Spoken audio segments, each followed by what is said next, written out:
déjà d'avoir gagné le match.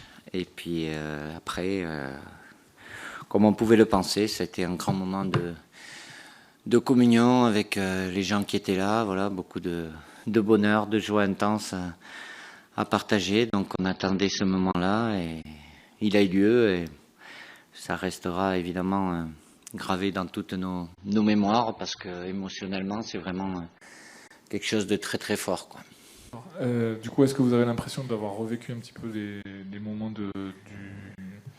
du 15 juillet? Est-ce que vous avez l'impression que la Coupe du Monde se termine vraiment ce soir pour vous et pour le groupe? Non, on l'aura encore jusqu'à novembre 2022.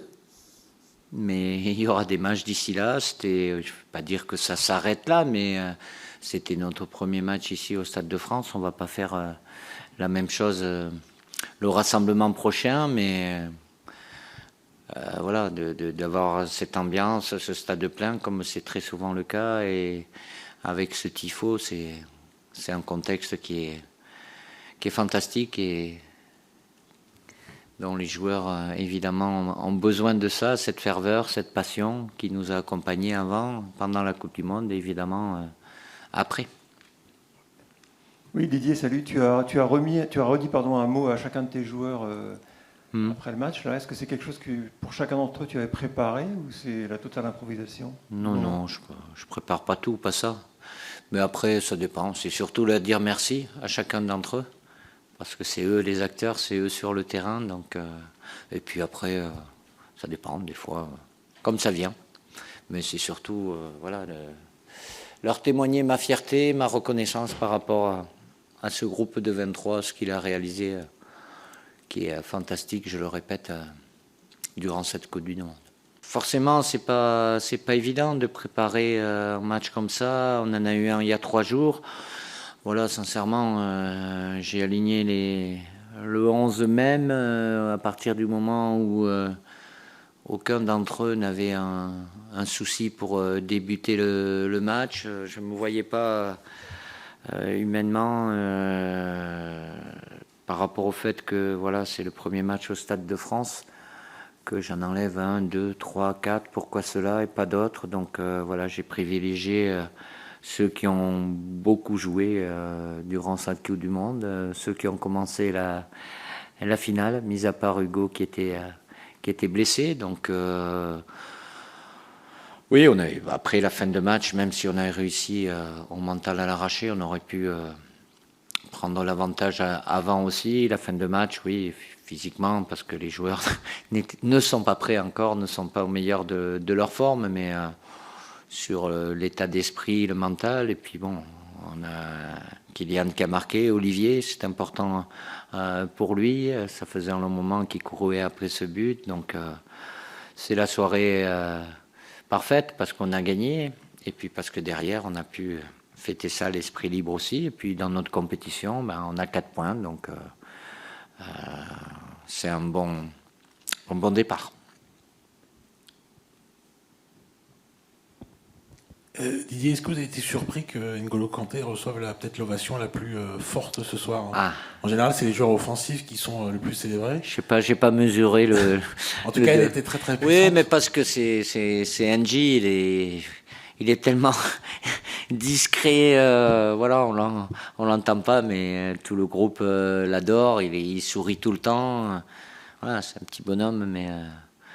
Il prend une grande place, donc sa timidité voilà, est mise en valeur un peu plus par toute cette reconnaissance et des joueurs et évidemment du grand public.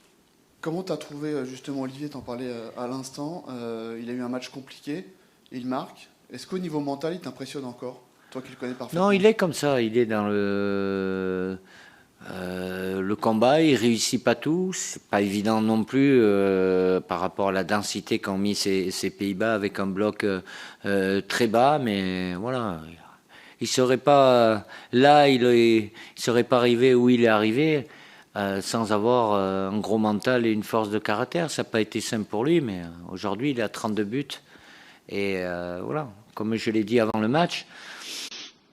certes, il n'a pas marqué à la Coupe du Monde, mais il a été très important pour nous. Et quand vous voyez, quand il marque, ceux qui sont sur le terrain et ceux qui étaient sur le banc, voilà, il voulait partager ça avec lui parce que ils savent ce que Olivier fait pour cette équipe et c'est une belle reconnaissance ce soir. Que vous en avez pensé de cette ambiance en 2018 et par rapport à celle que vous avez vécue en 98 en tant que joueur? Est-ce que vous avez senti autant de ferveur, plus de ferveur? Voilà. Je ne vais pas comparer, c'est autant. Comme ça, tout le monde est content. Ben, c'est fabuleux. Voilà. Après, chaque période, c'était il y a 20 ans, c'était aussi la folie. Et là, c'était la folie ce soir. Donc, voilà. Ce qui permet à la France, c'est d'avoir sur ce maillot 2 étoiles. Donc. En tant qu'entraîneur, c'est différent qu'en tant que joueur? Oui, mais c'est un bonheur immense aussi. J'ai pris de l'âge depuis. Mais voilà, c'est toujours la même fierté parce qu'il n'y a rien de plus beau. Ça n'a pas été simple, mais voilà, je suis... malgré tout, on a eu des difficultés. Les autres en ont eu plus que nous. Ce titre de champion du monde est mérité et les joueurs le méritent. Quand on voit les célébrations ce soir, les accolades, les embrassades, on sent bien la force des relations qui vous lient à tous ces joueurs. Et je me demande si, en fait, toute cette aventure, au final, ça ne va pas rendre votre métier de sélectionneur plus dur. Et par rapport au choix que vous allez devoir faire, est-ce que c'est pas compliqué, encore plus aujourd'hui, de faire la part entre le sentimental et le professionnel? Mes choix sont toujours difficiles. Ils ont toujours été. Après, voilà, je suis dans...